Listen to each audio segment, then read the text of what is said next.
आज सकाळी सकाळी ना पार्थने छान अंघोळ केली. छान अंघोळ करून फ्रेश झाला. मग त्याच्यानंतर त्याने चांगली देवपूजा केली आत्यासोबत. त्याला देवपूजा करायला दररोज आत्यासोबत बसायचं असतं, सगळं करायचं असतं. खरंच एक वर्किंग वुमेन असणं सोपं नाही आहे.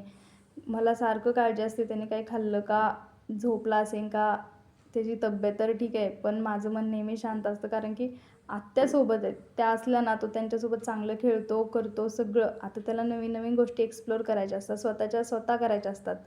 तो बघा आता हे प्लेट्स पण त्यांनी स्वतःच आणली. हे सगळा पसारा बघून मला असं वाटतं आमच्या घरात ना गोकुळच आहे.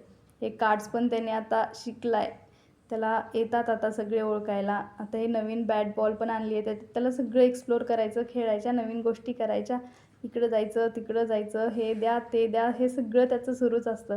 त्याला माऊसोबत पण त्याला ते हे दे मला ते दे हे सुरूच आहे. आणि सायंकाळ झाली की त्याचे श्लोक सुरू होतात. आत्या त्याला दररोज श्लोक म्हणून घेतात. छान त्यांचं रुटीन बसलेलं आहे आता. चांगलं चांगलं शिकायचं, सगळे संस्कार घडवायचे. हा छोटा आहे आता, तोपर्यंत ते सगळं सुरूच राहतं. थोडीशी भूक लागली म्हणून त्याला एक क्विक रेसिपी क्रिएट केली. एक तूप टाकलं, त्याच्यामध्ये जिरे मोहरे टाकले, थोडासा लसूण टाकला, त्याच्यामध्ये कोथिंबीर पण आहे, थोडीशी हळद टाकली आणि मग त्याच्यामध्ये पाणी टाकलं. आपण जसा उपमा तयार करतो ना तशीच ही रेसिपी आहे.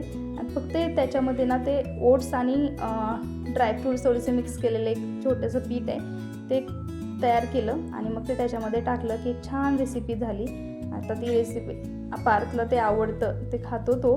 मग त्याच्यापाशी नेऊन ठेवलं. आता तो शिकतोय खायला हळूहळू स्वतःच्या हाताने.